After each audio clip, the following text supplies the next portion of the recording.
The frigid wind whipped across Fiona Zimmerman's face as the stagecoach barreled down the narrow mountain pass, its wheels creaking against the snow-packed trail that wound through the Sierra Nevada mountains toward El Dorado Canyon, Nevada. It was January of 1876, and the winter had been unforgiving, transforming the typically arid landscape into a treacherous wonderland of ice and snow. "How much longer do you reckon?"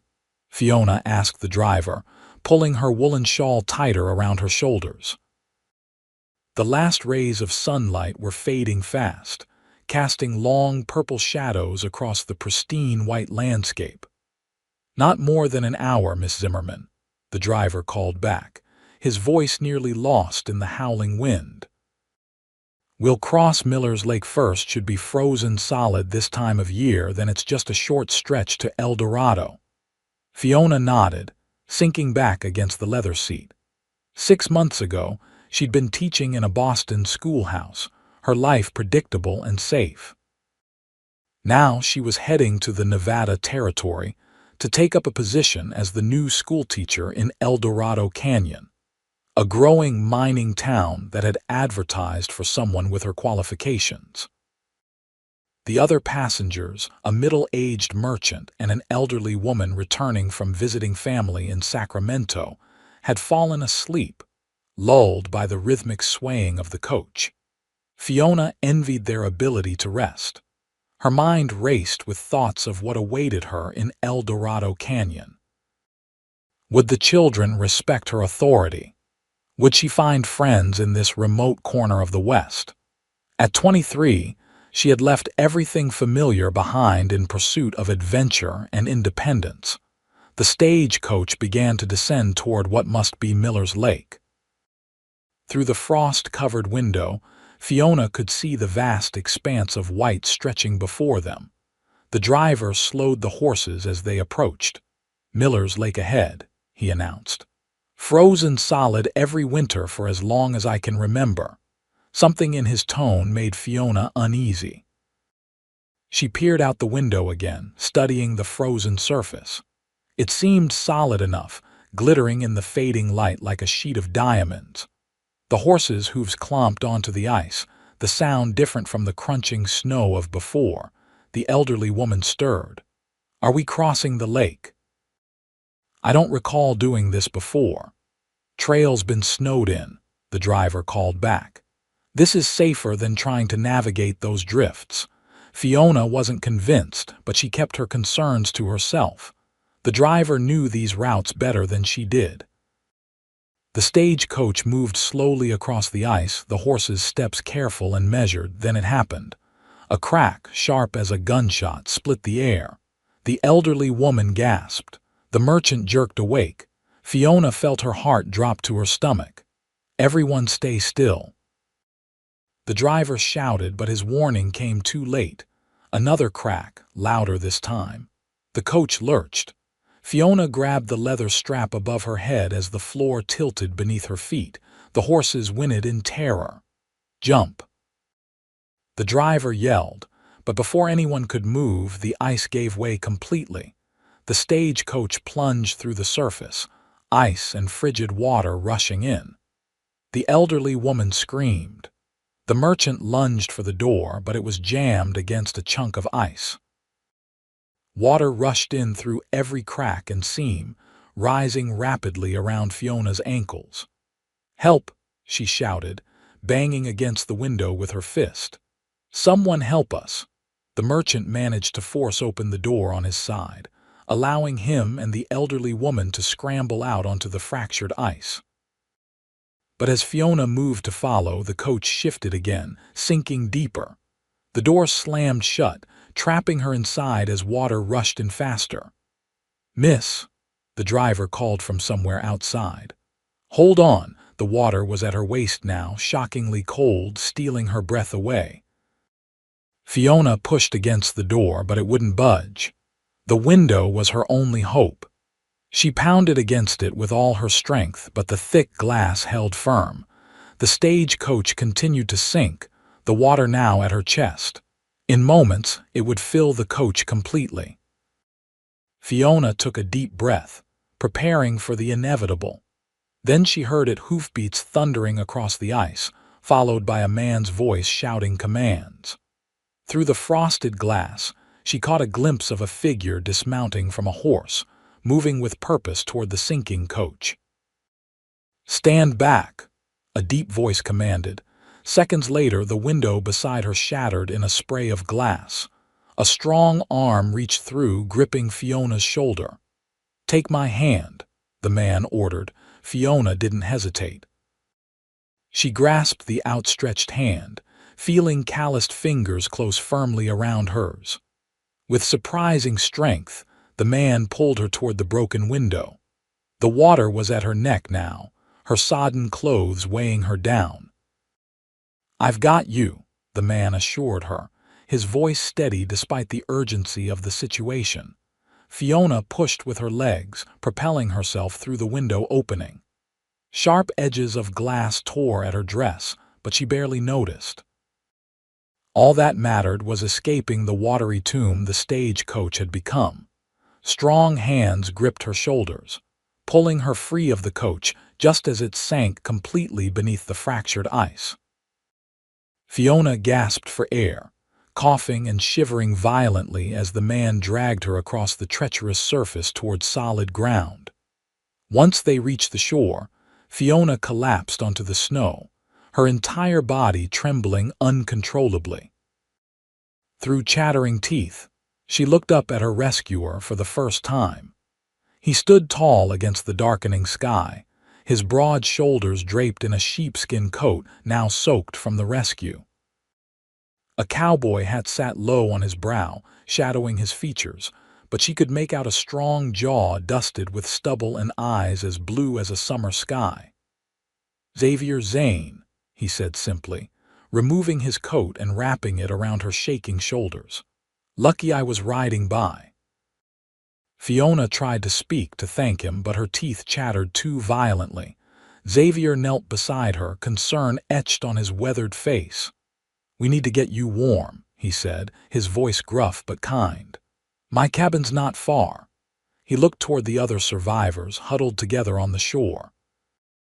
The driver was attending to the elderly woman while the merchant paced anxiously. "Jones," Xavier called to the driver. "You and your passengers all right to make it to town?" The driver nodded. "My horses made it to shore. Coach is lost, but we can ride double to El Dorado. It's just 3 miles now." Xavier turned back to Fiona. "You're in no condition for that ride. My place is closer. I'll get you warmed up, then take you to town tomorrow." Under normal circumstances, Fiona would have protested the impropriety of going alone to a stranger's cabin. But these were hardly normal circumstances, and the bone-deep cold was becoming dangerous. "Thank you," she managed to whisper as Xavier lifted her effortlessly into his arms and carried her to his waiting horse. "Hold tight," he instructed, mounting behind her and wrapping one strong arm around her waist to steady her. "It's not far." As they rode through the gathering darkness, Fiona leaned back against Xavier's chest, drawing warmth from his solid presence. Her last thought before exhaustion claimed her was that her arrival in the West had certainly been more eventful than she'd anticipated. The cabin materialized out of the darkness like a mirage, a solid structure of hewn logs with a stone chimney from which a thin trail of smoke curled upward. Xavier dismounted first, then reached up to help Fiona down. Her limbs felt leaden, her sodden dress frozen stiff in places. "Can you walk?" Xavier asked, his breath forming clouds in the frigid air. Fiona tried to step forward but stumbled. Without hesitation, Xavier swept her into his arms again and carried her toward the cabin door. "I'll see to the horse after," he explained, shouldering the door open. The interior was simple but unexpectedly cozy. A fire burned low in the stone hearth, casting golden light across a room that contained a wooden table with 2 chairs, a small kitchenette area, and a bed in the far corner. Pelts and blankets adorned the walls and floor, adding warmth to the rustic space. Xavier set Fiona down gently on a chair near the fire. "You need to get out of those wet clothes," he said matter-of-factly. "I have some things you can wear." He moved to a trunk in the corner, rummaging until he produced a flannel shirt and a pair of woolen trousers. "They'll be too big, but they're dry," he said, placing them in her hands. "I'll tend to my horse. You change." With that, he strode back out into the night, closing the door firmly behind him. Fiona sat motionless for a moment, the borrowed clothes clutched to her chest. Her mind told her she should feel scandalized by the situation, but all she felt was gratitude for this stranger's straightforward kindness. With trembling fingers, she began to undo the buttons of her frozen dress. By the time Xavier returned, she had changed into his clothes, which indeed swallowed her slender frame, and had wrapped herself in a blanket she'd found folded on a nearby chair. Her wet garments hung from a line she'd strung near the fire. Xavier stamped the snow from his boots before entering. He nodded approvingly at her changed state, then moved to stoke the fire, adding several logs until it roared with renewed vigor. "You're the new schoolteacher," he said, his back to her as he worked. It wasn't a question. "Yes," Fiona confirmed, surprised. "How did you know?" "Small town," Xavier replied, turning to face her. "Word gets around. They've been expecting you for a week now." In the firelight, Fiona could see her rescuer clearly for the first time. He was younger than she'd initially thought, perhaps 30 or so. His features were striking. A straight nose, high cheekbones, and those remarkable blue eyes that seemed to hold depths she couldn't fathom. A scar traced a thin line from his left temple to his jaw, telling of a life that hadn't always been gentle. "I'm Fiona," she offered. "Fiona Zimmerman." "I know that too," Xavier said with a slight smile that transformed his serious face. "Like I said, small town." He moved to the kitchenette area, filling a kettle with water from a bucket and placing it over the fire. "You need something hot inside you," he explained. "Tea's the best I can offer." "Tea would be wonderful," Fiona said, her voice steadier now that warmth was returning to her body. "And thank you, Mr. Zane, for saving my life." Xavier shrugged, as if pulling women from sinking stagecoaches was an everyday occurrence. "Lucky timing is all." "I was heading back from checking my traps when I heard the commotion." "Are you a trapper then?" Fiona asked, curious about the man who had so dramatically entered her life. "Among other things," Xavier replied. "I hunt, trap, guide when someone needs it. Been thinking of trying my hand at ranching, but that takes more capital than I've managed to save." The kettle began to whistle, and Xavier busied himself preparing 2 mugs of tea. He handed one to Fiona, then sat in the chair opposite her. "What brings a Boston lady to El Dorado Canyon?" he asked, blowing steam from his mug. Fiona's eyebrows rose in surprise. "How did you know I'm from Boston?" Xavier's mouth quirked. "Your accent, and your boots, they're Eastern-made, fine quality but not suited for our winters." "You notice a great deal," Fiona observed, taking a careful sip of the strong, bitter tea. "Out here, noticing details keeps you alive," Xavier replied simply. Fiona nodded, understanding the truth in his words. "I came for the teaching position." There was an advertisement in a Boston paper. They needed someone with formal education to establish a proper school. "And that's all," Xavier pressed, his gaze surprisingly perceptive. "No other reason to leave civilization behind." Fiona hesitated, unused to such direct questioning from a stranger. Yet something about Xavier Zane's straightforward manner invited honesty. "I wanted something different," she admitted. "Something real. Boston is full of pretense and expectations." "I grew tired of living according to others' rules." Xavier nodded slowly. "The West is certainly different," he acknowledged. Whether it's better depends on what you're looking for. And what brought you here, Mr. Zane? Fiona asked, turning the conversation away from herself. A shadow crossed Xavier's face. War, he said simply. After Appomattox, there wasn't much left for me back east. You fought for the Union? Fiona asked. Yes, Xavier confirmed, his tone making it clear he didn't wish to elaborate further. They fell into silence, sipping their tea as the fire crackled and popped. Outside, the wind howled around the corners of the cabin, but inside was warmth and an unexpected sense of security. You should sleep, Xavier said eventually. Take the bed. I'll use my bedroll by the fire. Fiona started to protest, but Xavier raised a hand to stop her. No argument, he said firmly. You've been through an ordeal. Your body needs rest to recover from the cold. Too exhausted to insist otherwise, Fiona nodded gratefully. You're very kind, Mr. Zane. Xavier, he corrected. Out here, formality seems pointless. Xavier, Fiona repeated, testing the unusual name. Then you must call me Fiona. He nodded once, then busied himself arranging his bedroll while Fiona moved to the simple bed in the corner. Despite her exhaustion, she found herself watching him, the efficiency of his movements, the quiet strength evident in everything he did. Rest, Xavier said, catching her gaze. Tomorrow I'll take you into town. Fiona slipped under the covers, surrounded by the unfamiliar scent of pine, leather, and something uniquely masculine that she assumed was Xavier himself. As sleep claimed her, her last thought was of blue eyes and strong hands pulling her from the icy depths.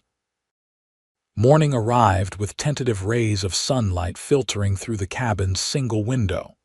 Fiona woke slowly, momentarily disoriented by her unfamiliar surroundings. The events of the previous day came rushing back: the cracking ice, the frigid water, the strong hands that had saved her. She sat up, looking around the cabin. Xavier was already awake, his bedroll neatly stowed. He stood at the small stove, frying something that filled the cabin with a mouth-watering aroma. "Good morning," he said without turning. "Your clothes should be dry." "Not entirely clean, but better than wearing mine into town." "Thank you," Fiona replied, suddenly self-conscious about her disheveled appearance. She ran a hand through her tangled chestnut hair, wishing for a brush. "There's water in the basin if you want to wash up," Xavier offered, as if reading her thoughts.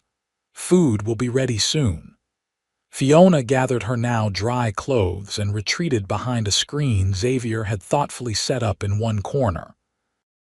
She changed quickly, grateful to be back in her own garments despite their wrinkled state.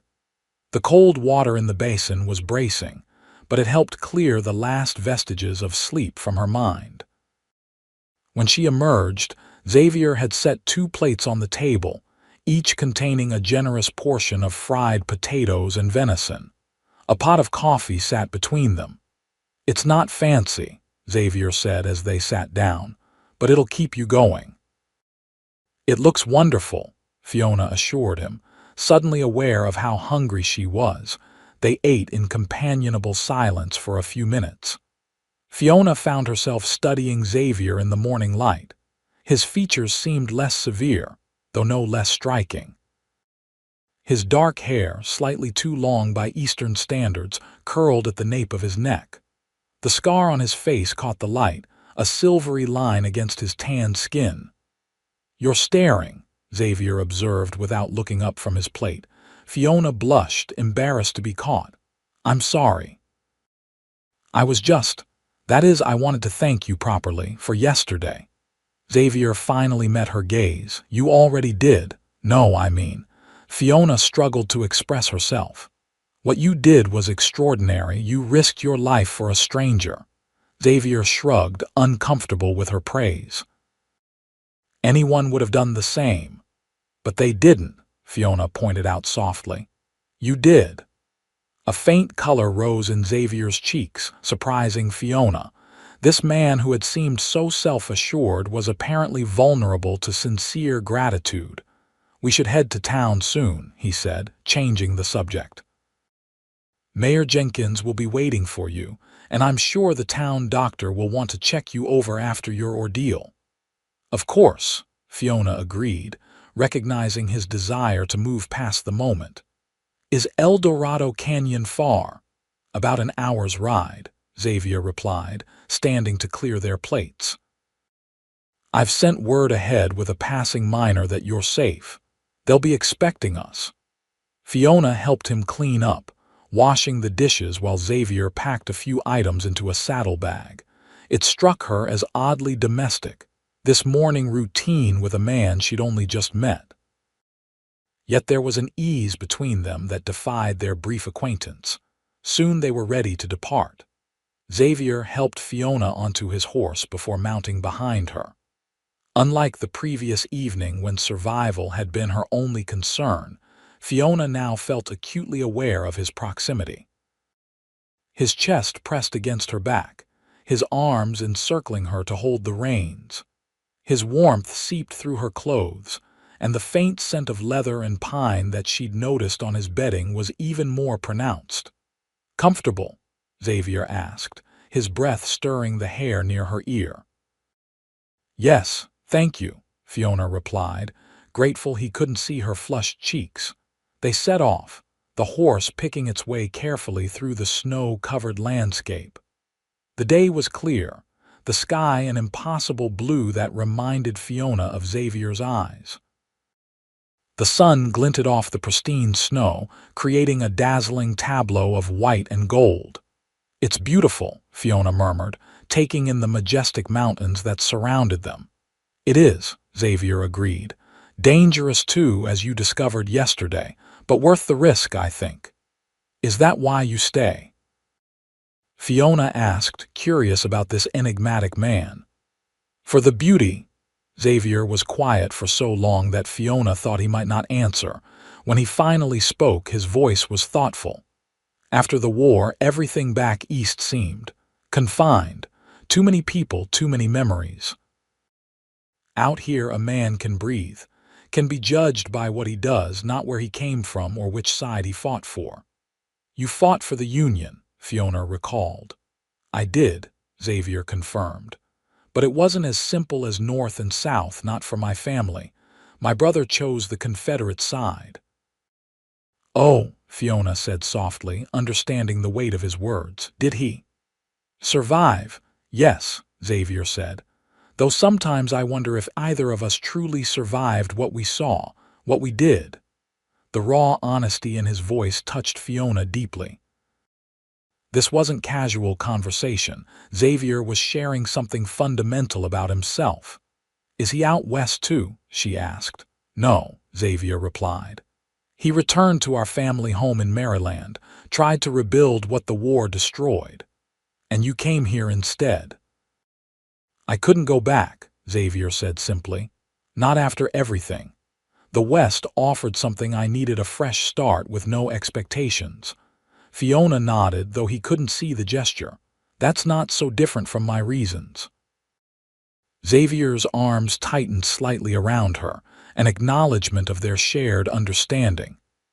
They rode in silence for a while, each lost in their own thoughts. As they crested a hill, El Dorado Canyon came into view below. It was larger than Fiona had expected, a proper town with several streets of buildings, not just the mining camp she had imagined. Smoke rose from chimneys, and even from this distance, she could make out people moving about their business. "That's El Dorado," Xavier said unnecessarily.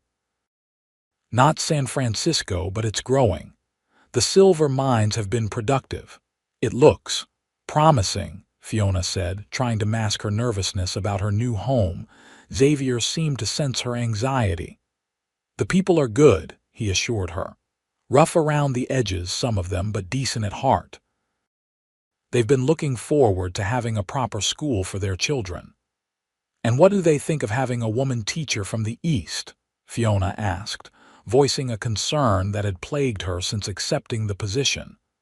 They'll respect anyone who respects them, Xavier replied. Just don't try to make them into Easterners overnight, and you'll do fine.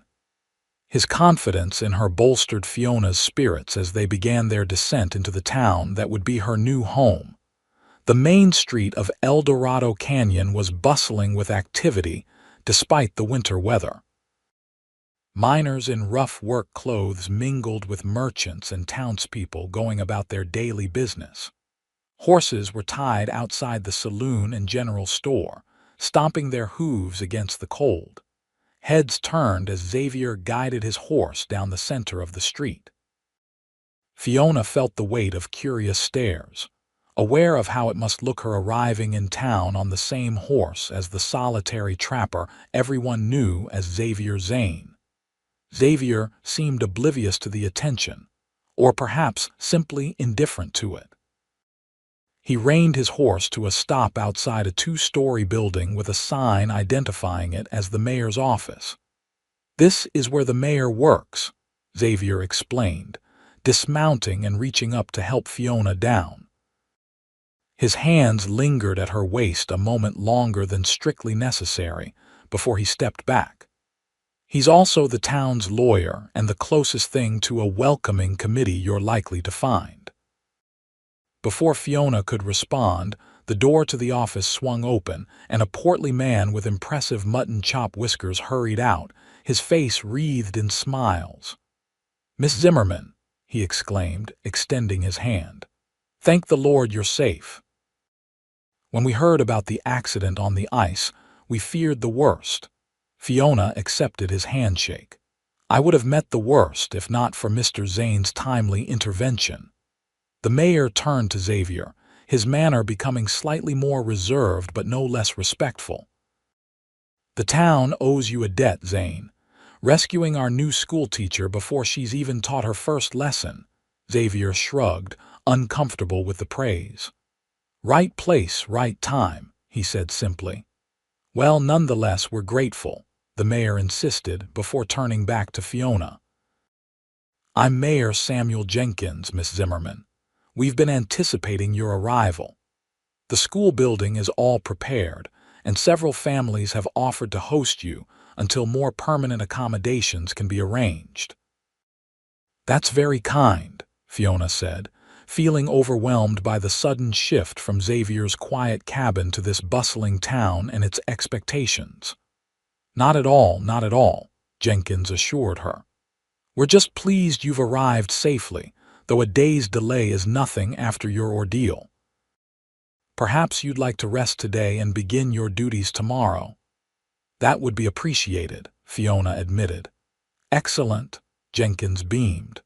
"Mrs. Patterson has prepared a room for you. She's the widow of our former assayer, a most respectable woman. Her home is just down the street." As the mayor continued detailing the arrangements, Fiona was aware of Xavier taking a step back, withdrawing from the conversation. She turned to look at him, a strange reluctance to part filling her. "Mr. Zane," she said, interrupting the mayor's monologue. "I cannot thank you enough for your assistance." Xavier nodded, his expression inscrutable. "You're welcome, Miss Zimmerman. I wish you luck with your teaching." There was a finality to his tone that suggested he considered their brief acquaintance concluded. Fiona felt an unexpected pang of disappointment. "Perhaps I'll see you in town sometime," she suggested, unwilling to simply bid him farewell. A flicker of surprise crossed Xavier's face, followed by something that might have been pleasure. "Perhaps," he acknowledged. "Though I don't come to town often." "Well," Mayor Jenkins interjected, clearly eager to move on with showing Fiona her new home, "we must get you settled, Miss Zimmerman. Zane, you'll join us for the town meeting on Saturday. There's talk of expanding the Stagecoach service, which affects all of us in the area." Xavier hesitated, then nodded. "I'll be there." With that, he tipped his hat to Fiona, mounted his horse, and rode off down the street, leaving Fiona to watch his retreating figure with a mixture of gratitude and a strange sense of loss. The next few days passed in a whirlwind as Fiona settled into her new life in El Dorado Canyon. Mrs. Patterson proved to be a kind if somewhat overbearing hostess, feeding Fiona enormous meals and introducing her to what felt like every woman in town. The school building was small but well constructed, with fresh blackboards and enough desks for the 27 children who would be her students. On Friday, she conducted her first class. The children were a mixture of miners' offspring and the sons and daughters of the town's merchants and professionals. Some had received sporadic education before, others had never set foot in a classroom. All regarded her with a combination of curiosity and wariness that gradually gave way to engagement as she worked to make their lessons interesting and relevant to their lives. By the end of that first day, Fiona felt exhausted but exhilarated. This was why she had come west to make a difference, to build something meaningful. The children had responded well to her, and several parents had stopped by to thank her and express their support for the school. Yet despite her busy schedule and the general warmth of her welcome, Fiona found her thoughts returning repeatedly to Xavier Zane. Something about the solitary trapper had affected her deeply. Perhaps it was simply the dramatic circumstances of their meeting, or his unexpected kindness in her time of need. Whatever the reason, she found herself looking forward to the town meeting on Saturday, hoping to see him again. Saturday dawned clear and cold. Fiona dressed with more care than usual, selecting her best blue dress and arranging her hair in a neat bun.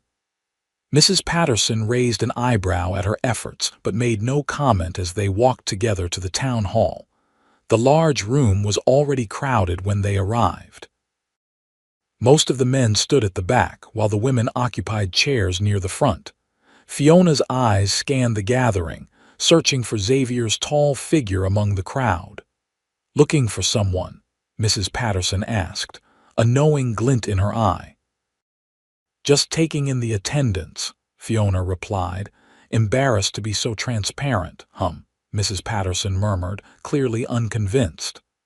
"Well, if you're looking for that trapper who rescued you, he usually stands by the back wall. Keeps to himself, that one."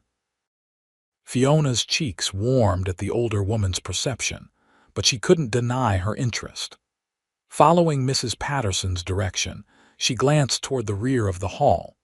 And there he was, Xavier Zane, standing alone by the back wall, his tall frame unmistakable even among the other men. As if sensing her gaze, Xavier looked up. Their eyes met across the crowded room, and Fiona felt a jolt of recognition, of connection. Xavier's expression remained impassive, but he acknowledged her with a slight nod before returning his attention to Mayor Jenkins, who had begun to speak.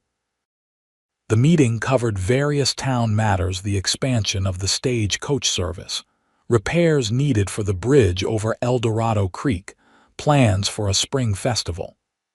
Fiona tried to focus, but her awareness of Xavier's presence kept distracting her. When the formal meeting concluded, refreshments were served. This was the social portion of the gathering, where the real business of the town gossip, matchmaking, and informal negotiations took place. Fiona found herself surrounded by curious townspeople eager to meet the new schoolteacher. She answered their questions politely, all the while aware of Xavier still standing by the back wall, observing but not participating. Several times she thought he might be preparing to leave, and she found herself anxiously looking for a way to break free of her conversational obligations. Finally, after explaining her teaching philosophy to a particularly persistent mother for the third time, Fiona managed to excuse herself. She made her way through the crowd, nodding and smiling at those who greeted her, but moving purposefully toward the back of the room. Xavier watched her approach, his expression giving away nothing of his thoughts. "Mr. Zane," Fiona greeted him, suddenly uncertain now that she stood before him. "It's good to see you again." Miss Zimmerman, Xavier returned with a slight nod. You seem to be settling in well. Yes, everyone has been very welcoming, Fiona confirmed. The children are eager to learn and the parents supportive. Xavier nodded and an awkward silence fell between them. Fiona searched for something more meaningful to say. I wanted to thank you again, she began. You've thanked me enough, Xavier interrupted, though his tone was gentle. I did what anyone would do. I disagree, Fiona said, more boldly than she intended.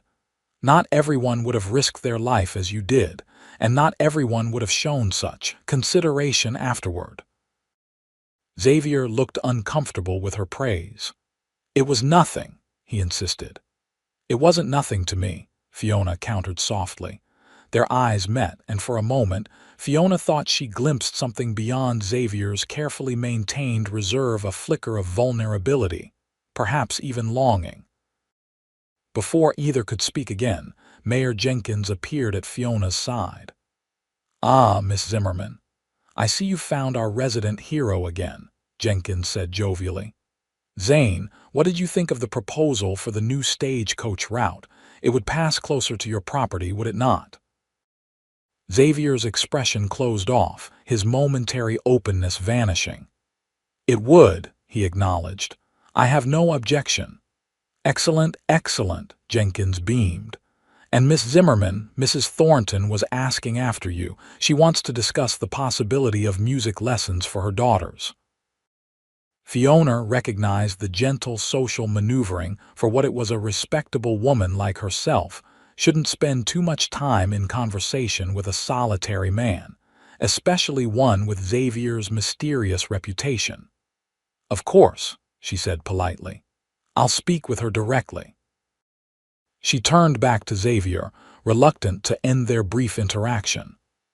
Perhaps I'll see you again soon, Mr. Zane. Xavier hesitated, then said quietly, I trap along Silver Creek. The eastern bank has raspberry bushes that should bear fruit come summer. Pleasant spot for a Sunday walk, if you're so inclined. With that cryptic remark, he nodded to Jenkins and made his way to the exit, leaving Fiona to wonder if she had just received a veiled invitation. The following day was Sunday, traditionally a day of rest and church attendance. Fiona dutifully accompanied Mrs. Patterson to the morning service at El Dorado's small but well-attended church. Throughout the sermon, her mind wandered to Xavier's parting words. Was he suggesting they meet, or merely pointing out a local attraction she might enjoy? After lunch, she announced her intention to take a walk. A walk, Mrs. Patterson repeated, eyebrows raised. It's quite cold out, dear. The fresh air will do me good, Fiona insisted. I've been indoors most of the week with the children. Mrs. Patterson looked skeptical but didn't object further. Be sure to bundle up and don't go too far. The weather can change quickly in these mountains. Fiona assured her she would be careful, then donned her warmest coat, gloves, and a woolen scarf. Silver Creek, she had learned, ran along the eastern edge of town before winding its way through the surrounding countryside. The eastern bank would take her away from town toward where Xavier Zane had his cabin. The winter landscape was breathtaking as Fiona made her way along the creek. Bare tree branches sparkled with frost, and the water rushed dark and swift between ice-encrusted banks. Despite the cold, the sun shone brightly, lending a crystalline quality to the scene. Fiona walked for nearly half an hour, beginning to think she had misinterpreted Xavier's words or perhaps missed the spot he'd mentioned. Just as she was considering turning back, she rounded a bend in the creek and saw a cluster of bare raspberry bushes on a small rise. And leaning against a nearby tree, waiting, was Xavier Zane. He straightened as she approached, his expression a mixture of surprise and what might have been pleasure. You came, he said simply. I wasn't sure if you meant it as an invitation, Fiona admitted, her breath forming clouds in the cold air. Neither was I, Xavier replied with unexpected honesty, "but I hoped you might." They stood for a moment, regarding each other in the winter sunlight. Xavier looked different outside of town, more relaxed, more himself. He wore a fringed buckskin jacket over dark trousers tucked into worn boots. His hat was pushed back slightly, allowing Fiona a clearer view of his face. "Would you walk with me?" Xavier asked, gesturing toward a path that followed the creek. "I'd like that," Fiona agreed. They fell into step beside each other, their boots crunching on the frozen ground. For a time they walked in silence, but it wasn't the awkward silence of their meeting in the town hall. This quiet felt companionable, comfortable. "How are you finding teaching?" Xavier finally asked. "Challenging," Fiona admitted, "but rewarding. The children have such different backgrounds and levels of previous education. Some can barely read while others are quite advanced for their age." "You'll manage it," Xavier said with a certainty that warmed her. "You have a way about you, steady but not rigid." "That's a very perceptive observation," Fiona noted, surprised by his insight. Xavier shrugged. "I watch people. Have to in my line of work." "You learn to read a person quickly when your life might depend on it." "And what do you rate in me?" Fiona asked, curious despite herself. Xavier glanced at her, his blue eyes thoughtful. "Someone who came west looking for more than just a teaching position. Someone with courage, who's not afraid to start over. Someone who might understand what it means to leave one life behind and build another." His assessment was so accurate it left Fiona momentarily speechless. "You see a great deal," she finally said. "Only what you show," Xavier replied. They walked further, coming to a fallen log beside the creek that had been cleared of snow. Xavier gestured for Fiona to sit, then joined her, keeping a respectful distance between them. "Why did you really leave Boston?" he asked, his gaze on the rushing water. Fiona considered deflecting the question, but found herself wanting to be honest with this man who had saved her life, and now seemed genuinely interested in understanding her. "My father died 2 years ago," she began. "He was a professor at Harvard, a good man, but very traditional. My mother had passed many years before. After father's death, my older brother expected me to either marry quickly or live as his dependent, helping his wife with their children." "Neither option appealed to you," Xavier guessed. "No," Fiona confirmed. "I had my teaching certificate. I'd worked as a governess and then as an assistant in a girls' school. I wanted more than the narrow life my brother envisioned for me." "So you answered an advertisement for a position across the country," Xavier concluded. "Yes," Fiona said with a small smile. "My brother was scandalized. He called it a wild, improper adventure." "And has it been?" Xavier asked, a hint of amusement in his voice. "A wild adventure? Well, I nearly drowned in a frozen lake within sight of my destination," Fiona pointed out dryly. "I'd call that fairly wild." Xavier's laugh surprised her, deep and genuine, transforming his serious face. "Fair point," he conceded, "though that's not typical, even for the West." Their conversation flowed easily after that. Xavier told her more about his life as a trapper and hunter, about the seasons in the mountains and the animals he tracked.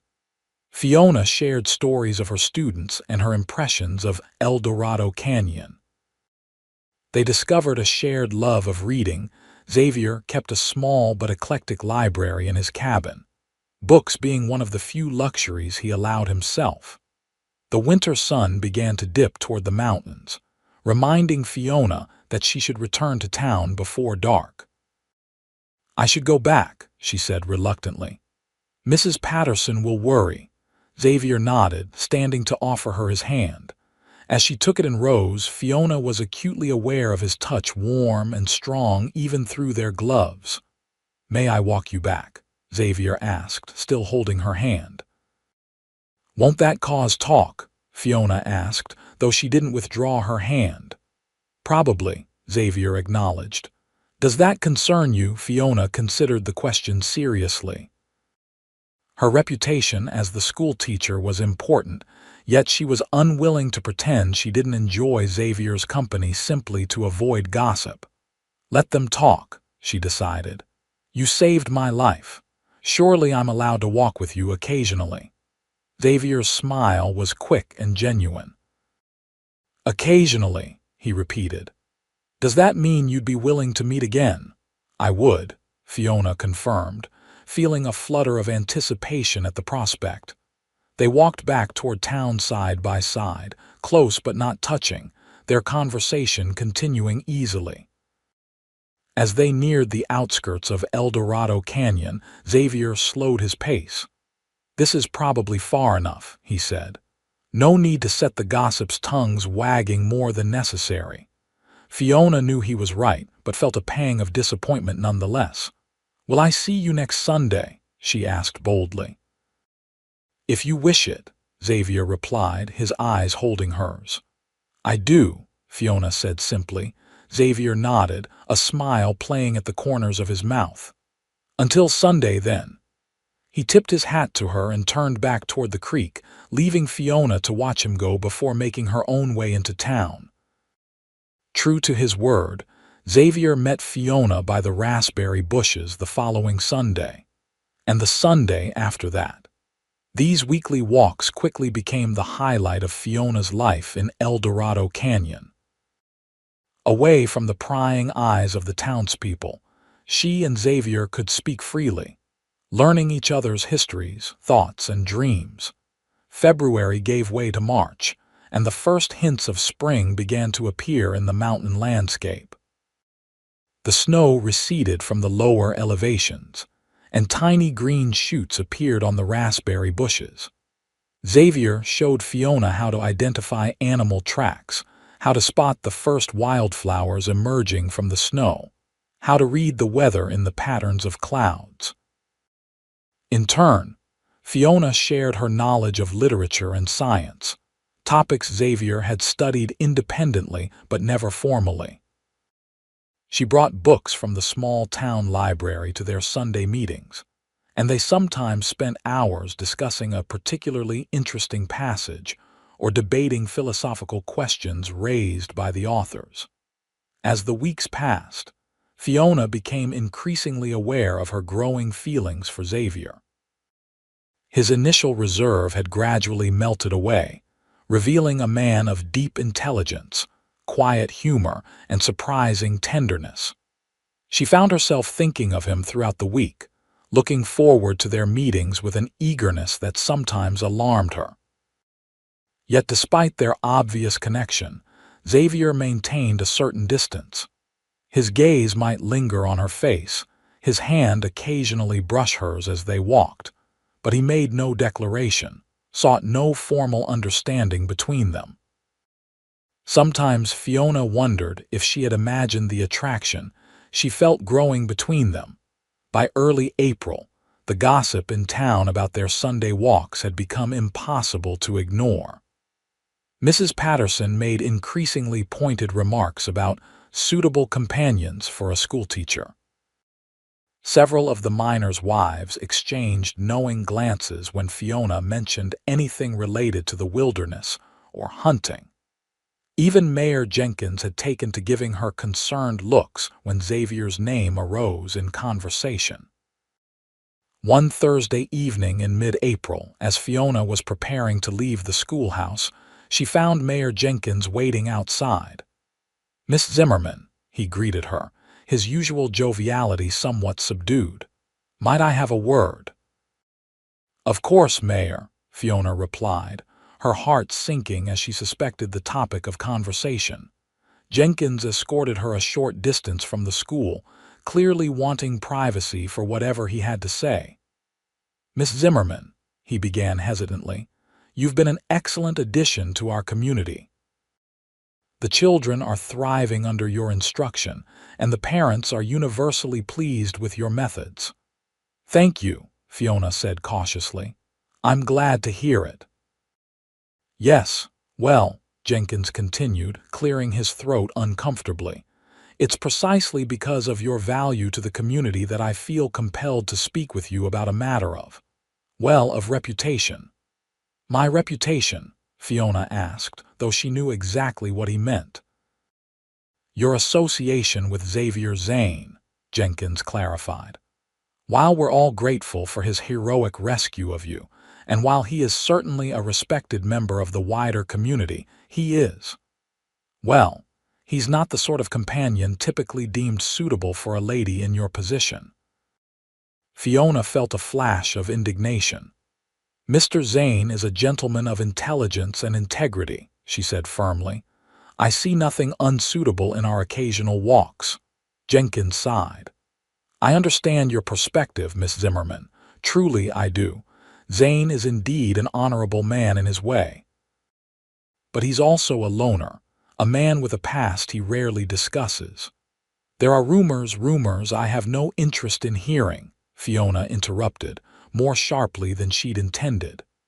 "Nevertheless," Jenkins pressed on, "as mayor, I must consider the welfare of the entire community. The school board has expressed concern. They fear that your continued friendship with Zane may eventually lead parents to question your judgment." "That's absurd," Fiona protested. "My teaching abilities have nothing to do with whom I choose to walk with on my day off. In a small town like El Dorado, everything is connected," Jenkins explained gently. "Fair or not, that's the reality." Fiona took a deep breath, struggling to maintain her composure. "What exactly are you asking of me, Mayor Jenkins?" Jenkins looked relieved that she had cut to the heart of the matter. "The board would prefer that you limit your interactions with Zane to public group settings. No more private Sunday walks." "Or," Fiona prompted, hearing the implicit threat. Jenkins had the grace to look uncomfortable. "Or they may need to reconsider the terms of your employment when the school year ends in June." Fiona felt as though she'd been slapped. The unfairness of it burned in her chest. "I see," she said coldly. "Thank you for making the situation clear, Mayor Jenkins. I'll need time to consider my response." Jenkins nodded, clearly relieved the conversation was concluding. Of course. Take all the time you need. Just, perhaps postpone this Sunday's walk while you deliberate." Without waiting for her answer, he tipped his hat and hurried away, leaving Fiona standing alone outside the schoolhouse, her thoughts in turmoil. That night, sleep eluded her. She paced her small room at Mrs. Patterson's house, weighing her options. She loved her work at the school. The children needed her, and she had begun to implement programs that were making a real difference in their education. To abandon that work would be a serious sacrifice. Yet the thought of giving up her friendship with Xavier and the possibility that it might develop into something more was equally painful. In their conversations by Silver Creek, she had found an intellectual equal, and a man whose quiet strength and hidden depths fascinated her. The connection between them felt rare and precious.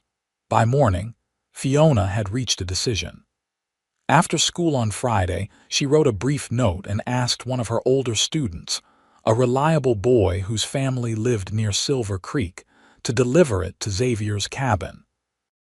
The note contained just a few lines, asking Xavier to meet her at their usual spot an hour earlier than normal on Sunday. Sunday dawned clear and mild, the spring sunshine warming the mountain landscape. Fiona dressed with care, selecting a simple but becoming green dress that Xavier had once commented brought out the color of her eyes. She left Mrs. Patterson's house claiming a headache that prevented her from attending church, then made her way to Silver Creek once the town was occupied with the morning service. Xavier was already waiting when she arrived, his tall figure silhouetted against the greening landscape. As she approached, Fiona noted that he too had dressed with more care than usual, wearing a clean shirt and his best coat. "You're early," Xavier observed, though her note had specified the earlier meeting time. I needed to speak with you privately, without worrying about getting back to town too late, Fiona explained. Something in her tone must have alerted Xavier to the seriousness of the situation. His expression grew concerned as he gestured toward their usual log by the creek. Once they were seated, Fiona turned to face him directly. Mayor Jenkins spoke to me on Thursday, she began, about our Sunday walks. Xavier's jaw tightened. I suspected this might happen eventually. He informed me that the school board disapproves of our association, Fiona continued, the word tasting bitter in her mouth. They've implied that my position may be at risk if I continue to see you privately. Xavier's expression darkened. They have no right, he began, then stopped himself. After a moment, he asked more calmly, What do you intend to do? Fiona took a deep breath. That depends in part on you. On me, Xavier repeated, clearly surprised. Yes, Fiona confirmed, gathering her courage. These past months, getting to know you has been important to me. More than important, but I need to know if I'm alone in feeling that way. Xavier looked at her intently, his blue eyes searching her face. You're not alone, he said quietly. Not at all. Hope bloomed in Fiona's chest. Then I need to know what you want, Xavier. Because if these walks, these conversations, are all you seek from me, then perhaps it would be wiser to respect the board's wishes. But if you want more, if you feel as I do, then I'm prepared to fight for that, regardless of the consequences. Xavier stood abruptly, taking a few steps away from the log. His back to her, he ran a hand through his dark hair in a gesture of frustration. It's not that simple, Fiona, he said, his voice rough with emotion. Why not? Fiona challenged, rising to face him as he turned back toward her. Because I have nothing to offer you, Xavier said bluntly. I'm a trapper, a hunter. I live in a one-room cabin miles from town. You're educated, refined. You deserve better than a life of hardship with a man haunted by war. Shouldn't that be my decision? Fiona asked softly. What I deserve, what I want. You don't understand what you're saying, Xavier insisted. The life I lead, I understand perfectly, Fiona interrupted. I came west seeking authenticity, seeking a life that meant something real. I found purpose in my teaching, yes. But I found something else too, something I wasn't looking for but now can't imagine living without. She took a step closer to him, close enough to see the conflict in his eyes, the longing he tried to suppress. I found you, Xavier, she said simply. And I don't want to lose you because of narrow-minded gossip or your own misguided notion of what's best for me. Xavier stood very still, his gaze never leaving her face. Then, slowly, he raised a hand to cup her cheek, his touch infinitely gentle. I've been fighting this since the day I pulled you from that stagecoach, he admitted, his voice low. Telling myself it was impossible that you would eventually see me for what I am and turn away. And what are you? Fiona asked, leaning slightly into his touch. A broken man, Xavier said honestly. Changed by war, by loss, not the kind of man a woman like you should tie herself to. You're wrong, Fiona said firmly. I see you clearly, Xavier Zane. I see your strength, your intelligence, your compassion. I see the man who risked his life for a stranger, who treats everyone with respect regardless of their station, who loves books and ideas and the wild beauty of these mountains. Xavier's hand trembled against her cheek. Fiona, he said, her name a prayer on his lips. Are you certain? Truly certain. Because once I stop fighting this, I don't think I can go back. In answer, Fiona placed her hand over his, holding it against her face. I've never been more certain of anything, she whispered. The barrier that had held Xavier back finally crumbled. He drew her into his arms, his lips finding hers in a kiss that began tentatively but quickly deepened into something that left them both breathless. Fiona wound her arms around his neck, pressing herself closer, feeling the rapid beat of his heart against her chest. When they finally broke apart, Xavier rested his forehead against hers, his breathing uneven. "I love you," he said simply. "I think I have since the moment I saw you through that stagecoach window, your eyes wide with fear but still full of determination." "I love you too," Fiona replied, the words coming easily, naturally. "Enough to face whatever consequences come from this."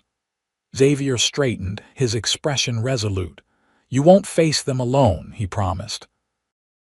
"If the school board wants to dismiss you for associating with me, then they'll have to deal with us both." "What do you mean?" Fiona asked, curious about the determination in his voice. "I mean," Xavier said, taking her hands in his, "that I intend to speak with Mayor Jenkins tomorrow. To make my intentions clear and honorable." "Your intentions," Fiona repeated, her heart quickening. "To court you properly," Xavier clarified. "With the town's knowledge and hopefully their blessing, and if they cannot give it—" He hesitated, then continued more firmly, "If they cannot accept us together, then perhaps El Dorado Canyon isn't where we're meant to be." "You would leave?" Fiona asked, surprised. "This has been your home for years." "Home is not a place," Xavier said softly. "I've learned that the hard way. Home is where you can be true to yourself, with people who accept you as you are. I found that with you, Fiona. The rest is just geography." Fiona felt tears spring to her eyes at his words. "I don't want you to have to choose between your home and me." "I'm not choosing," Xavier assured her. "I'm just acknowledging what I already know, that my life is better with you in it, wherever that might be." He kissed her again, sealing his declaration, and Fiona melted into his embrace, the worries about her position temporarily forgotten in the joy of his newfound openness. When they parted, Xavier kept his arm around her waist as they walked slowly back along the creek. "We should return to town," he said reluctantly, "and face whatever comes together." "Together," Fiona agreed, leaning against his solid strength. The path ahead might not be easy, but with Xavier beside her, she felt ready to face whatever challenges awaited them in El Dorado Canyon. True to his word, Xavier rode into town early Monday morning and went directly to Mayor Jenkins's office. Fiona, teaching her class at the schoolhouse, couldn't help glancing repeatedly toward the window, wondering what was transpiring across the street. Xavier found Jenkins at his desk, reviewing mining claims. The mayor looked up in surprise at the trapper's entrance, clearly unaccustomed to seeing Xavier Zane voluntarily appear in his office. "Zane," Jenkins greeted him cautiously. "What can I do for you? I understand you spoke with Miss Zimmerman regarding our—" "Friendship," Xavier said without preamble. Jenkins sighed, setting down his papers. "I did," he confirmed. "As mayor, it's my responsibility to—" "I'm not here to debate your responsibilities," Xavier interrupted. "I'm here to inform you of my intentions toward Miss Zimmerman." Jenkins raised his eyebrows. "Your intentions?" "I intend to court her properly," Xavier stated firmly, "with the knowledge and, I hope, the blessing of this community." Jenkins leaned back in his chair, studying the tall man before him. "Court her," he repeated thoughtfully. "With an eye toward marriage, yes," Xavier confirmed without hesitation. "I see." Jenkins drummed his fingers on his desk, considering. "That does alter the situation somewhat. A proper courtship, conducted openly and with honorable intent, would certainly be viewed differently by the board than clandestine meetings." "There was nothing clandestine about our walks," Xavier pointed out, an edge to his voice. "Perhaps not," Jenkins conceded. "But perception matters in a small community like ours." "And how would the community perceive a formal courtship?" Xavier pressed. Jenkins considered the question carefully before responding. "There would be talk, certainly. Some would approve, others wouldn't. But if your intentions are honorable, and if Miss Zimmerman continues to perform her duties as admirably as she has thus far. He spread his hands. I believe the board could be persuaded to take no further action regarding her position. Xavier nodded, satisfied with this assessment. Good. Because Miss Zimmerman is an exceptional teacher and this town would be foolish to lose her over gossip and narrow-mindedness. Jenkins smiled slightly. On that, we agree completely. He stood, extending his hand across the desk. You have my support, Zane, for whatever that's worth. Xavier accepted the handshake, somewhat surprised by the mayor's easy acquiescence. Thank you, he said simply. As Xavier turned to leave, Jenkins added, She's changed you, you know, for the better, I think. Xavier paused at the door, considering this observation. Perhaps, he acknowledged. Or perhaps she simply helped me remember who I was before the war. With that, he departed, leaving Jenkins thoughtfully stroking his mutton chop whiskers. Word of Xavier's visit to the mayor spread through El Dorado Canyon with remarkable speed. By the time Fiona dismissed her class that afternoon, she was aware of the curious glances and whispered conversations that followed her through town. Mrs. Patterson met her at the door with raised eyebrows and a flurry of questions that Fiona deflected as gently as possible. That evening, a knock at Mrs. Patterson's front door revealed Xavier, hatless and bearing a small bouquet of early spring wildflowers. Mrs. Patterson, for once, seemed at a loss for words as she admitted him to the parlor where Fiona waited, her heart racing at this public declaration of his intentions. Miss Zimmerman, Xavier greeted her formally, though his eyes conveyed a warmth that was for her alone. I wondered if you might permit me to escort you to dinner at the hotel restaurant this evening. Fiona accepted the flowers with a smile that matched the brightness in her eyes. I would be delighted, Mr. Zane. And so began their official courtship, conducted under the watchful eyes of El Dorado Canyon. Xavier called at Mrs. Patterson's house 3 evenings a week. They attended church together on Sundays, followed by dinner with various town families who, seeing the mayor's tacit approval, had begun to extend invitations to the unlikely couple. Their Sunday walks continued, though now they were no secret. Sometimes they were joined by others' children from Fiona's class curious about the forest, or townspeople who suddenly discovered an interest in the natural world. But often they were allowed the privacy that had become precious to them, walking hand in hand along Silver Creek, talking and dreaming together. Spring advanced into early summer, and with it came the end of the school year. The school board, far from dismissing Fiona, offered her a renewed contract with a modest increase in salary. The threat that had once loomed over her happiness with Xavier had dissipated in the face of their open courtship and the community's gradual acceptance.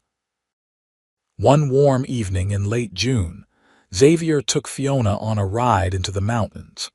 They traveled on horseback, Fiona now comfortable enough on her own mount after weeks of Xavier's patient instruction. He led her to a high meadow ablaze with wildflowers, a clear stream running along one edge and the breathtaking panorama of the surrounding peaks spread before them. It's beautiful, Fiona breathed, dismounting to wade through knee-high grasses dotted with blue, yellow, and purple blossoms. I found it my first year here, Xavier explained, securing their horses before joining her. I come back every summer when the flowers bloom. I've never brought anyone else. Fiona turned to him, touched by the significance of his sharing this special place. Thank you for bringing me, she said softly. Xavier took her hands in his expression serious. I brought you here for a reason, Fiona. Her heart began to race as he continued, These past months with you have been the happiest of my life. You've brought light back into a world that had grown dark for me. You've helped me remember who I was before the war and shown me who I could be now with you." He reached into his pocket and withdrew a small box. Opening it, he revealed a simple gold band set with a modestly sized diamond that caught the evening light.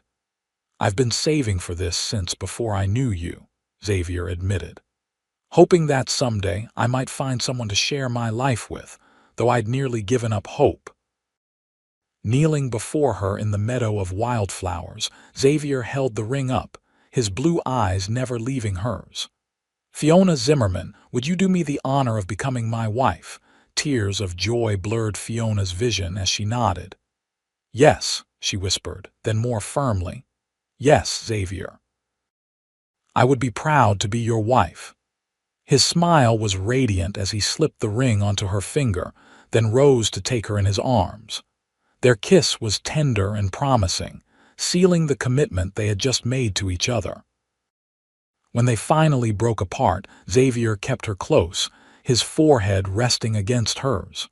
"There's something else I want to show you," he said. "Another reason I brought you here today." Taking her hand, he led her to the edge of the meadow where the land sloped gently down toward a small, sheltered valley. There, nestled among a stand of pines, was a half-built cabin larger than Xavier's current home, with a stone foundation already laid and the framework of walls beginning to rise. "What is this?" Fiona asked, though her heart already knew the answer. "Our home," Xavier said simply. "If you approve." "I've been working on it whenever I could get away without raising your suspicions." Fiona walked slowly toward the structure, taking in the details: the large windows that would let in abundant light, the stone chimney that would warm them through winter nights, the extra rooms that spoke of Xavier's hope for a family. "It's perfect," she said, turning back to him with shining eyes. "When did you start building it?" "The day after I spoke to Jenkins," Xavier admitted. "I wanted to have something more to offer you than my old cabin." "Your old cabin would have been enough," Fiona assured him, touched by his efforts. "As long as we were together." "I know," Xavier said, drawing her close again. "That's one of the countless reasons I love you, but I wanted to build something new, something that would be ours from the beginning." Fiona looked around the serene valley, imagining their life together in this beautiful, wild place. "How far is it from town?" she asked practically. "I'll need to reach the school." "About 2 miles, Xavier replied. "An easy ride in good weather, and I thought—" He hesitated, then continued. "I thought perhaps, in time, we might establish a small school here as well. For the outlying families who can't easily reach town, if you were interested." Fiona's heart swelled at his thoughtfulness, at how perfectly he understood her passion for teaching. "I would love that," she said sincerely.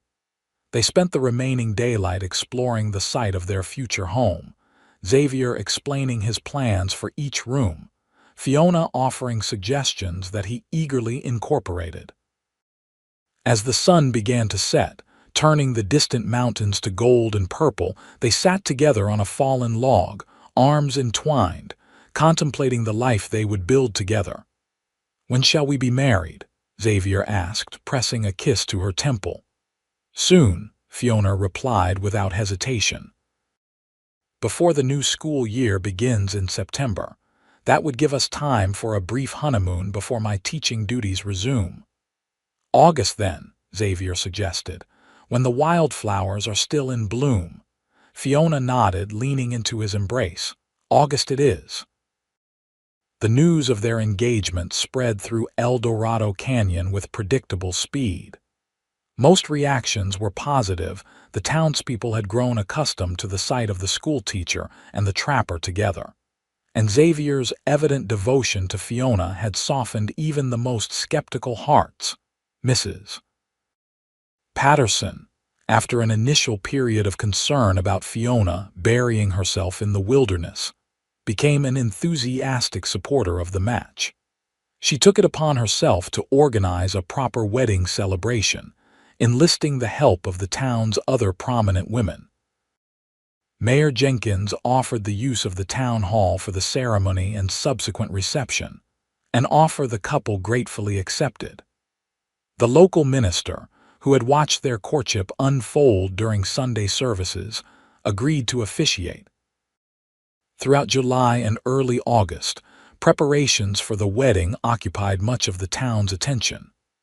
Women sewed a wedding dress for Fiona, men contributed to the completion of the new cabin, and children gathered wildflowers to decorate the town hall. Xavier continued to work on their home, determined to have it ready for occupancy after their honeymoon. Fiona divided her time between helping with wedding preparations and assisting Xavier whenever possible, learning the practical skills of frontier life that would serve her in their future together. On the morning of August 12, 1876, Fiona stood in Mrs. Patterson's guest room, gazing at her reflection in the mirror. Her wedding dress was simple but elegant ivory silk with modest lace trim, sewn by the women of El Dorado Canyon as a gift to their beloved teacher. Her chestnut hair was arranged in a coronet of braids, intertwined with tiny white flowers. "You look beautiful, dear," Mrs. Patterson said, entering the room with misty eyes. "Xavier is a fortunate man indeed." "I'm the fortunate one," Fiona replied softly, thinking of the journey that had brought her to this day from a sheltered life in Boston to the edge of the wilderness, from a near-death experience in a frozen lake to the love of a remarkable man. "It's time, Mrs. Patterson announced, offering Fiona a small bouquet of wildflowers gathered from the meadow where Xavier had proposed. "Everyone is waiting." The town hall had been transformed. Wildflowers and pine boughs decorated every available surface, their fresh scent filling the air. Lanterns hung from the rafters, casting a warm glow over the assembled townspeople who rose as Fiona entered. At the far end of the hall stood Xavier, more handsome than Fiona had ever seen him in a new black suit, his dark hair neatly trimmed, his face clean-shaven for the occasion. The scar on his cheek gleamed silver in the lantern light, a reminder of the hardships he had endured before finding her. But it was his eyes that captured Fiona's attention, blue and bright with love, as they followed her progress down the makeshift aisle. Mayor Jenkins escorted her, having offered to stand in for her absent father. When they reached Xavier, Jenkins placed Fiona's hand in his with a smile of genuine approval before stepping aside. The ceremony was brief but meaningful. They exchanged vows they had written themselves, promises to support each other's dreams, to face life's challenges together, to build a home filled with love and learning. Xavier's voice was steady as he pledged himself to her. Fiona's trembled slightly with emotion. When the minister pronounced them husband and wife, Xavier drew Fiona into a kiss that managed to be both respectful of their audience and deeply expressive of his feelings for her. The townspeople erupted in cheers and applause, genuinely happy for the couple who had overcome social expectations and initial disapproval to find love. The celebration that followed lasted well into the night. There was dancing to the music of local fiddles, a feast prepared by the town's best cooks, and toasts to the health and happiness of the newlyweds. Xavier, normally reserved in social situations, surprised everyone with his attentive hosting and even joined Fiona for several dances, revealing a grace that belied his frontier appearance. As midnight approached, they slipped away from the continuing celebration, mounting horses decorated with flowers and ribbons by the schoolchildren. Amid good-natured teasing and a shower of rice, they rode out of town toward the cabin by Silver Creek, where their relationship had begun, Xavier's original home, which would shelter them until their new cabin was complete. The following week was a honeymoon of sorts, though not the traditional kind. They spent their days working together on their new home, Xavier teaching Fiona the basics of cabin construction. In the evenings, they returned to the small cabin by Silver Creek, where they discovered the deeper intimacies of marriage, learning each other's bodies with the same curiosity and respect with which they had learned each other's minds. By the time September arrived and the new school year began, they had moved into their larger cabin in the mountain meadow. It wasn't entirely finished. Some interior work remained for the coming winter evenings, but it was comfortable, and more importantly, it was theirs. Fiona rode to town each morning to teach, returning each afternoon to the home she shared with Xavier. Some evenings, he accompanied her back to town for social engagements. Others, they spent quietly together, reading aloud from their growing library or simply talking by the fire. On weekends, they explored the surrounding wilderness, Xavier teaching Fiona the skills she would need to thrive in their mountain home. As autumn painted the landscape in brilliant colors and the first snows threatened, Fiona and Xavier settled into the rhythm of their shared life.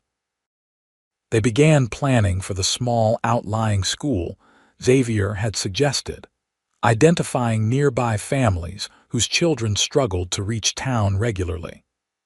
Fiona designed a curriculum while Xavier started construction on a simple one-room schoolhouse adjacent to their home. Winter arrived early that year, blanketing their meadow in snow by late October. Xavier had prepared well, stocking their cabin with firewood and preserves to see them through the coldest months. The memory of Fiona's near drowning made them both cautious about crossing frozen water, but otherwise they embraced the winter's beauty, snowshoeing through glittering forests and spending cozy evenings by their hearth. One such evening in early December, as they sat reading by the fire, Fiona set aside her book with a thoughtful expression. "Xavier," she said, drawing his attention from his own reading, "I've been thinking about something." "What's that?" he asked, marking his place and giving her his full attention. "You remember when we talked about building a life together, about what that might include?" Fiona asked, a slight flush coloring her cheeks. Xavier nodded, a smile playing at the corners of his mouth as he anticipated her meaning. "I remember. We mentioned children," Fiona continued, "how we both wanted a family someday." "We did," Xavier confirmed, his eyes now fixed intently on her face. "Are you suggesting that someday might be approaching?" Fiona's smile bloomed fully. "Not approaching," she corrected gently. "Arrived. I'm quite certain that I'm with child." Xavier was across the room in an instant, kneeling beside her chair and taking her hands in his. "A baby," he said, wonder and joy mingling in his voice. "Our baby." "Due in summer, I think," Fiona said, "around the time of our first anniversary." Xavier placed a hand reverently on her still flat stomach.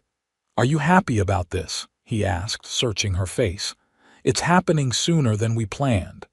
"I'm overjoyed," Fiona assured him, "though I admit to some nervousness. We're rather isolated here, especially in winter." "We'll be prepared," Xavier promised.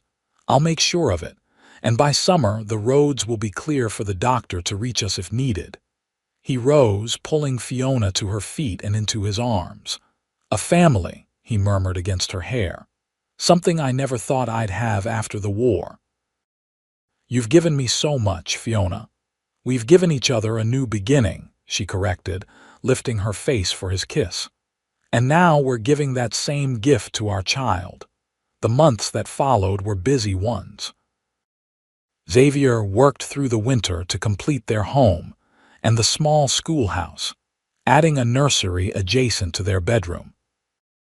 When spring arrived, bringing with it easier travel, he journeyed to the nearest large town to purchase supplies for the baby: a cradle, soft blankets, and the medical necessities that might be required for the birth.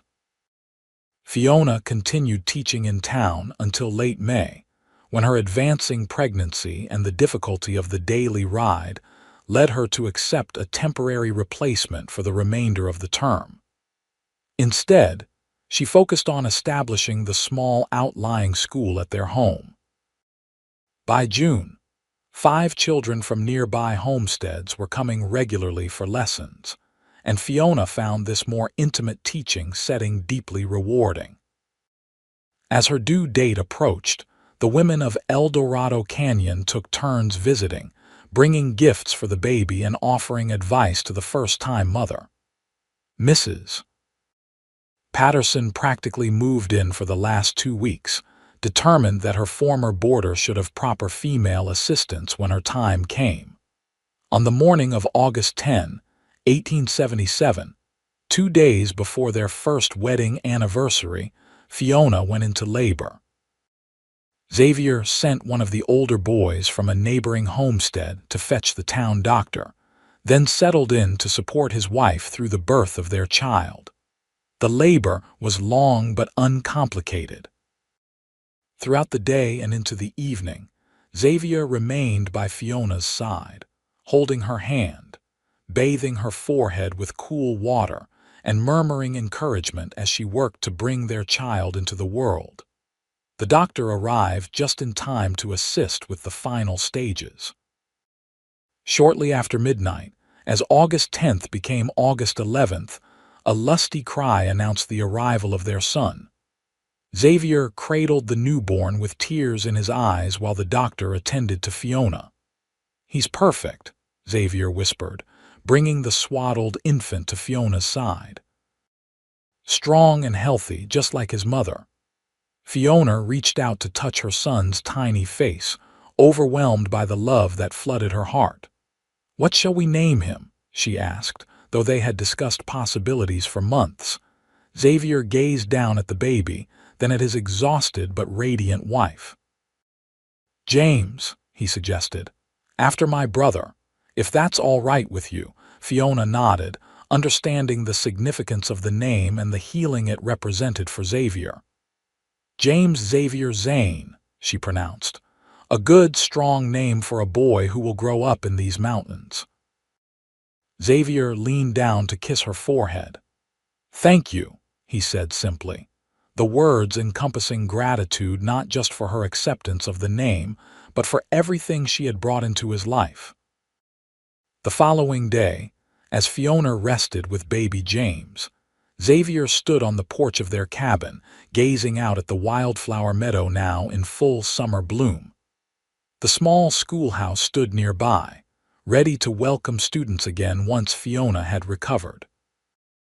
Their home was complete, warm and inviting, filled with books and handcrafted furniture, and now, the soft sounds of their newborn son. He thought back to that winter day 18 months earlier, when he'd been riding back from checking his traps and had heard the commotion on Miller's Lake. How close he had come to missing that moment, to riding on without investigating. How different his life would have been if he hadn't seen the stagecoach sink through the ice, hadn't broken that window and pulled Fiona to safety. The door opened behind him, and Mrs. Patterson stepped out, wiping her hands on her apron. "Fiona's asking for you," she said with a smile. "That boy of yours is hungry again." Xavier thanked her and went inside to his family. Fiona sat propped up in bed, their son cradled in her arms, her face tired but peaceful. She looked up as Xavier entered, her smile as bright as it had been the day he'd proposed in the wildflower meadow. "There you are," she said softly. "We were missing you." Xavier sat beside her on the bed, slipping an arm around her shoulders and reaching out to touch his son's tiny hand. The baby's fingers curled instinctively around his father's thumb, a grip surprisingly strong for one so small. "I was just thinking," Xavier said, pressing a kiss to Fiona's temple, "about how fortunate we are." "Because of James?" Fiona asked, smiling down at their son. "Because of everything," Xavier clarified. "Because a stagecoach fell through ice with you inside, and I happened to be riding by to pull you out." Fiona leaned against him, understanding perfectly what he meant. Some might call it chance, she mused, or luck. And what would you call it? Xavier asked, curious about her perspective. Fiona considered for a moment, watching their son's peaceful face as he nursed. Destiny, perhaps, she finally said. Or simply love finding its way to us through ice and fear and all the expectations that might have kept us apart. Xavier nodded, satisfied with her answer. As the summer sun streamed through the windows of the home they had built together, illuminating this perfect moment of peace and family, he silently thanked whatever force had led him to that frozen lake on that winter day, allowing him to break through ice and glass to find the woman who had melted the frozen places in his heart. Outside, the wildflowers swayed in the gentle mountain breeze, the stream burbled its endless song, and life in all its unexpected beauty continued to unfold, promising winters and springs yet to come, challenges and joys to be faced together, and love always loved to light their way forward. The second from the top cubby with the pink, green and yellow and the blue, that's all from the yarn crawl. Welcome in, Camille. How's it going? Thanks for coming in with the raid. If you're having a good night. Thank you for the lurk, Brianna. But yeah, so is Liz cool as she is? Oh, hell yes, she sure is. And if you can imagine, she is I think she's a Leo, if I recall. Anyway, we're both fire signs, so, and both extroverts. So I'm a more chilled out extrovert. I don't know how else to explain it, but I have my moments. Keebler, thank you so much for the follow. Thank you. Also, for folks who have followed tonight, we are a lurk-friendly stream, so you're welcome to stay lurking if you like. Yeah, this is Guinan. You can't see her right now, but she is most adorable. She's like, I love the attention. Hello. Welcome in. We are all about cats and fiber arts mostly, because my spoons like to be fickle. So we mostly do fiber arts and have our cats come on the desk when they feel like it. I'm Aquarius. My hubby says Aquariuses are hard to get along with. Come on, I wouldn't say so. My mom's an Aquarius. I mean, I'd say we had our moments when I was growing up, because she's an introvert too. You have 4 cats. Yay. Oh, I love that, Kamaya. It's awesome. I pretty much can get along with most people. I think when it comes to, it honestly depends on the person. And as long as I have that rapport with somebody that we communicate, right? Like what I say is what I mean. And there's like no underlying agenda. There's no hidden message, right? I hope well, I don't say I expect it, but I hope for the same from my friends if we can establish that rapport, right? And with family as well. I don't have any hidden